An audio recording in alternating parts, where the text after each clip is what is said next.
How to apply an application for no objection certificate. यदि आप अपने निवास के जनपद में परिवर्तन के कारण अपनी गाड़ी एक आरटीओ से दूसरे आरटीओ ट्रांसफर कराना चाहते हैं या अपने वाहन को अन्य जनपद के किसी व्यक्ति को विक्रय कर दिया है और उस व्यक्ति के नाम ट्रांसफर कराना है, तो आपको अपने जनपद के आरटीओ कार्यालय से एनओसी प्राप्त करना अनिवार्य है। परंतु अब चिंता करने की बात नहीं है। अब संपूर्ण उत्तर प्रदेश में नो ऑब्जेक्शन सर्टिफिकेट एनओसी को प्राप्त करना हुआ और भी आसान और सुविधाजनक। बिना आरटीओ कार्यालय जाए घर बैठे ही ऑनलाइन माध्यम से एनओसी के लिए आवेदन कर सकते हैं। महत्वपूर्ण सूचना, एनओसी के लिए आवेदन करने से पूर्व आप यह सुनिश्चित कर लें कि आपने अपने आधार कार्ड में वर्तमान क्रियाशील मोबाइल नंबर को अपडेट करा लिया है और आधार कार्ड और रजिस्ट्रेशन सर्टिफिकेट आरसी में अंकित नाम एक समान अंकित है। साथ ही आपके वाहन का बीमा और प्रदूषण प्रमाण पत्र वैध होना चाहिए तथा high security registration plate HSRP लगी होनी चाहिए। व्यावसायिक वाहन के मामले में इसके अलावा आपकी गाड़ी का फिटनेस और टैक्स अप टू डेट होना चाहिए और परमिट निरस्त करा लिया जाना चाहिए। आपके वाहन पर कोई चालान भी पेंडिंग नहीं होना चाहिए।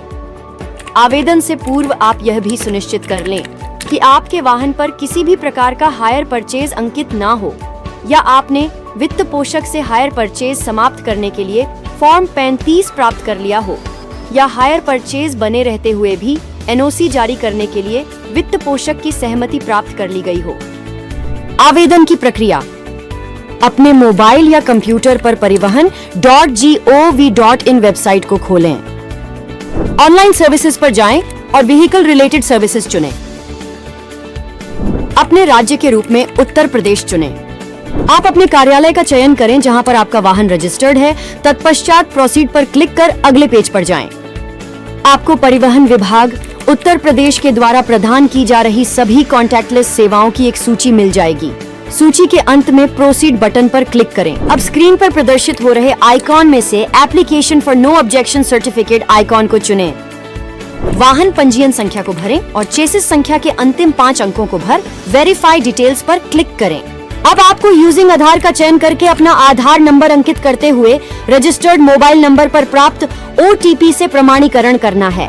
अब आपको अपने वाहन को किसी अन्य राज्य जनपद ले जाने का कारण, जिस व्यक्ति के नाम एनओसी जारी होनी है उसका नाम एवं वित्त पोषक की सहमति यदि आवश्यक हो के अनुसार डिटेल्स को भरकर सेव डिटेल्स पर क्लिक करके अगले पेज पर जाना है। आपकी स्क्रीन पर प्रदर्शित हो रहे स्टेप 1 को कंप्लीट करने के पश्चात स्टेप 2 का चयन करें। अब आप एनओसी के आवेदन के लिए निर्धारित फॉर्म 28 डाउनलोड करके उसमें दिए गए विवरण को भरकर और हस्ताक्षर करके पेंसिल से चेसिस प्रिंट लेकर तथा फाइनेंसर की सहमति यदि लागू हो को प्राप्त करके फॉर्म को अपलोड करें। यदि HPA समाप्त करा रहे हो तो वित्त पोषक के हस्ताक्षर युक्त फॉर्म 35 तथा अपना फोटोग्राफ भी अपलोड करें। अपलोड किए जाने वाले डॉक्यूमेंट का साइज 500 KB से अधिक नहीं होना चाहिए तथा अपलोड करने से पूर्व रीनेम भी कर लें। तत्पश्चात प्रोसीड फर्दर पर क्लिक करें। अब स्क्रीन पर प्रदर्शित हो रहे स्टेप 3 पर क्लिक करें। अब आपने NOC हेतु अपना आवेदन सफलतापूर्वक जमा कर दिया है। आपके आवेदन पत्र में दिए गए विवरण का सत्यापन करके तथा NCRB से आपके वाहन की चोरी अथवा चालान संबंधी क्लियरेंस रिपोर्ट प्राप्त हो जाने के उपरांत RTO कार्यालय द्वारा वाहन की NOC जारी कर दी जाएगी, जिसकी सूचना SMS के माध्यम से आपको प्रेषित कर दी जाएगी। अब आप अपनी सुविधानुसार किसी भी कार्य दिवस में संबंधित RTO कार्यालय से संपर्क करके NOC प्राप्त कर सकते हैं। अब इतना आसान है उत्तर प्रदेश के किसी भी जनपद के RTO कार्यालय में NOC का आवेदन करके उसे प्राप्त करना। अब आप परिवहन विभाग उत्तर प्रदेश द्वारा प्रदान की जा रही समस्त फेसलेस सेवाओं का आवेदन प्रदेश भर के 1.5 लाख से अधिक जनसेवा केंद्रों CSC के माध्यम से भी कर सकते हैं। धन्यवाद। परिवहन विभाग, बस्ती, उत्तर प्रदेश द्वारा जनहित में जारी।